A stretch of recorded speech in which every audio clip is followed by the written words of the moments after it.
What's going on, everybody? This Afro Think Tank. The black woman has a plan. The black delegation. Now this is what I'm talking about. All right, this is action right here. Like-minded, pro-black, unapologetically black people getting together in large groups so we can start demanding the things that we want from our politicians and start holding ourselves truly accountable in this country. This is what I'm talking about. I've been waiting for Auntie to come out and tell us what we doing. I've been waiting for the ladies to come out and say, hey, what we got going on? Because you already know they be organizing shit. You know, black women, they organize. They like organizing stuff. They tell us, hey, we going here. Well, okay, when do we got to go? Because I know we driving. And that's just the end of it, right? So I'm liking this type of stuff.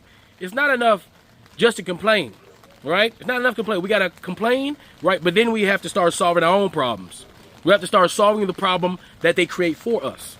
Right? Is that if somebody's doing something to you, you can't just sit there and cry about it and whine about it continuously, indefinitely, which you can still cry and whine about it to keep it out in the open and let people know, hey, this thing is happening to me, this injustice is happening to me. But at the same time, you need to be sitting down with somebody who's like-minded, who feel the same way as you, and y'all need to figure out, okay, since they are unreasonable and they have shown the inability to change and they have nothing to lose because we know what they're going through, right? Then what are we going to do about it? How we are going to use our own collective power, our economic power, our physical power, our technical power, our educational power, the power and numbers that we have, because we are the global majority. All right, don't try to separate me. Don't try to separate me from the Africans. Talking about you only 13%. No, bitch. You, at best, are only 13% of the global population. I'm talking at best. Me, I'm the majority, all right, by a long shot. All right, my group is black. That means African. All right, there's more of us than you. I'm not worried about my demographics going away. And as an African American, as my ethnic group, we're still having babies. We went from 12 million to 55 million. We're okay. Okay? We are okay. All right, but we need to get together, use those numbers that we do have, use our connections with our brothers and sisters. Forget all that xenophobic bullshit, all right? Those are for the uneducated, stupid idiots who too afraid to fight the white man, all right? They rather fight their brothers and sisters because they know their brothers and sisters ain't gonna really hurt them like the dude outside that they scared to go fight, all right? So anyway, without further ado, let's learn about this. I want to hear more about this because I don't know too much about this. I'm just hearing about it. I want to throw it at you. If y'all know something about it, put it in the comment section. If y'all hear the murmurs, all right, we are community, all right? We need to share these type of things with each other because we got to find whoever's interested. They need to, if you're not exposed to the information, you won't have the information. And so that's what I'm doing. I'm exposing you to the information, and we can explore this more to see where this is going to go, right? Because we needed to go somewhere because the time for talking is done. It's time for the black man to stand up and start flexing that power that we do have and stop complaining like a bunch of bitches, all right? And start, putting foot to ass, all right? Economically, socially, business-wise, in every aspect of life. All right, we need to start taking our respect, demanding our respect. All right, just like that. All right, and nothing less. Anyway, tell me what you think in the comment section. This is Afro Think Tank. Learn something, teach something. I'm out.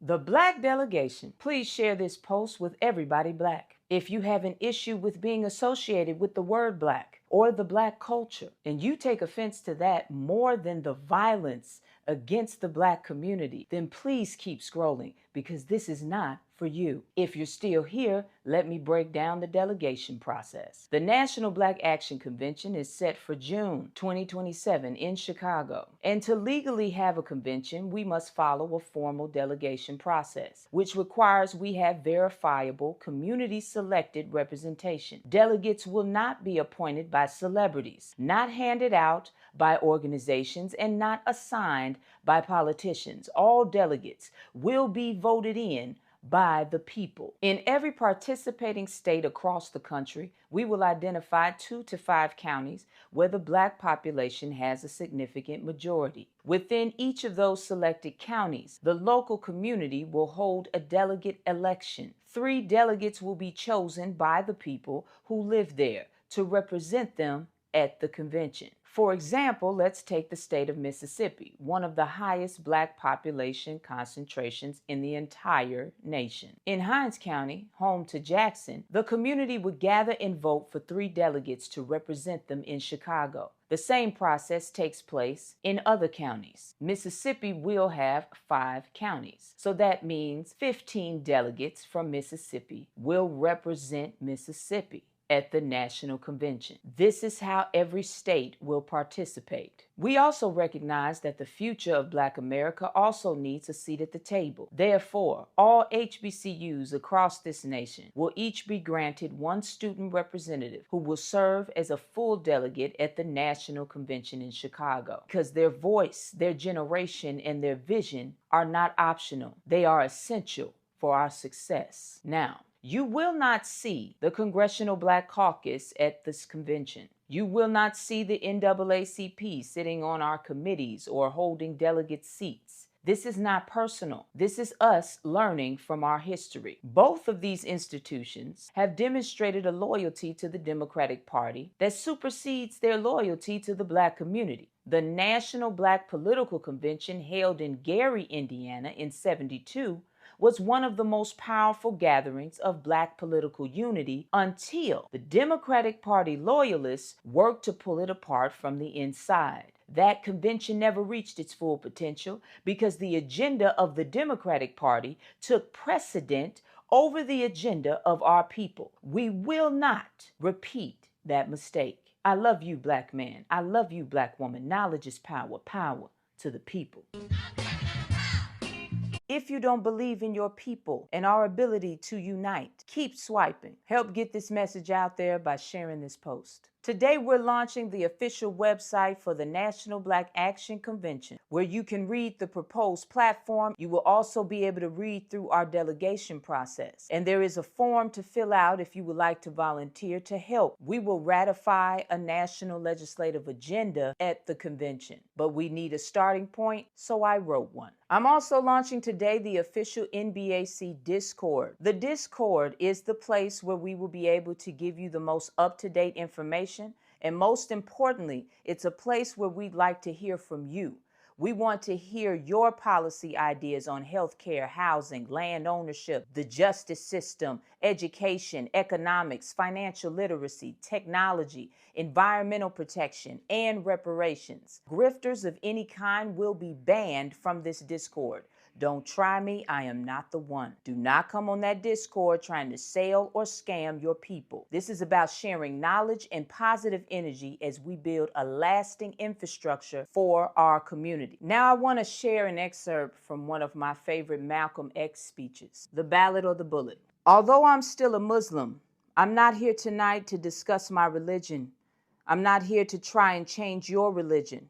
I'm not here to argue or discuss anything that we differ about, because it's time for us to submerge our differences and realize that it is best for us to first see that we have the same problem, a common problem, a problem that will make you catch hell, whether you're a Baptist, a Methodist, or a Muslim, or a nationalist.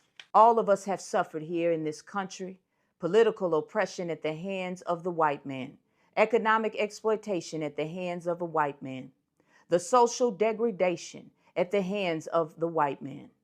Now, in speaking like this, it doesn't mean that we're anti-white, but it does mean we're anti-exploitation, we're anti-degradation, we're anti-oppression. And if the white man doesn't want us to be anti-him, let him stop oppressing and exploiting and degrading us. Whether we are Christians or Muslims or nationalists or agnostics or atheists, we must first learn to forget our differences. If we have differences, let us differ in the closet. When we come out in front, let us not have anything to argue about until we get finished arguing with the man. If we don't do something real soon, I think you'll have to agree that we're going to be forced either to use the ballot or the bullet. I love you, Black man. I love you, Black woman. Knowledge is power. Power to the people.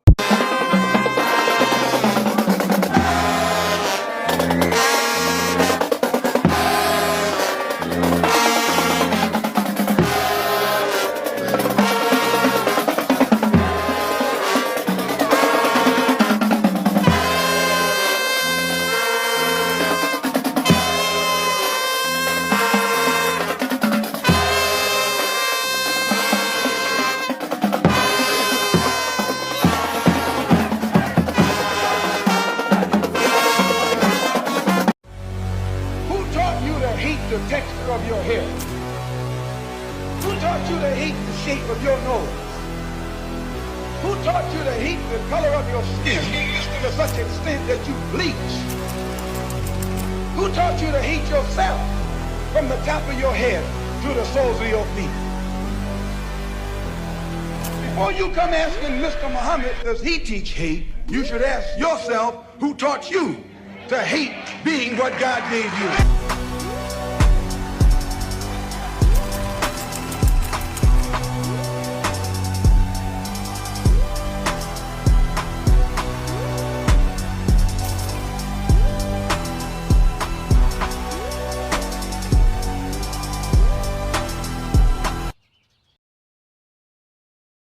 Free Sudan! Boycott diamonds and gold! Free Sudan!